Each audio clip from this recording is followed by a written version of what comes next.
Hello दोस्तों, नमस्ते। मैं हूँ शीला शर्मा। आज एक न्यू गीत लेकर आई हूँ, नाच गीत आप लोगों को दोस्तों सुनाने के लिए। आप लोग उसे फुल आवाज़ करके दोस्तों सुनना। आप सबको पसंद आए तो लाइक, शेयर, सब्सक्राइब, कमेंट ज़रूर करना दोस्तों। मैं खुद से लिखी हूँ। हाथवा रुमाल लैके मुखवा में पान, मोर बलमुआया वैना, मोर बलमुआया वैना, मोर बलमुआया वैना। बहिन थान कै वरदिया, मोर बलमुआया वैना, बहिन थान कै वरदिया, मोर बलमुआया वैना, मोर बलमुआया वैना। जाई के बताई हम अपने सास से, तोहर बेटा नया वैना, तोहर बेटा नया वैना। बन के थाना कैसी पहिया, तोहर बेटा नया वैना, बन के थाना कैसी पहिया, तोहर बेटा नया वैना।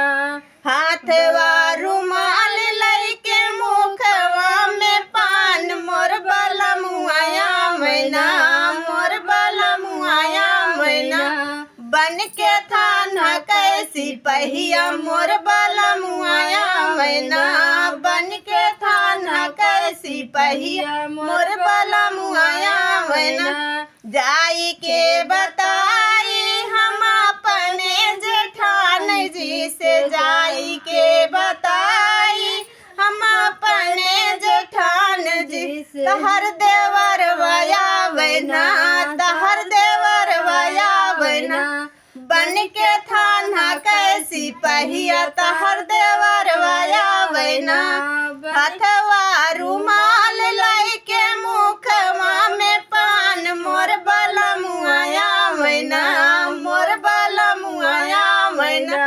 पहिने थाना कै वरदिया, मोर बलमुआया वैना, पहिने थाना कै वरदिया, मोर बलमुआया वैना। जाई के बताई हम लाहुरी ननद से, जाई के बताई हम लाहुरी ननद से। तहर बीरन माया वैना, तहर बीरन माया वैना। बन के थाना कैसी पहिया, तहर बीरन माया वैना, बन के थाना कैसी पहिया, तहर बीरन माया वैना।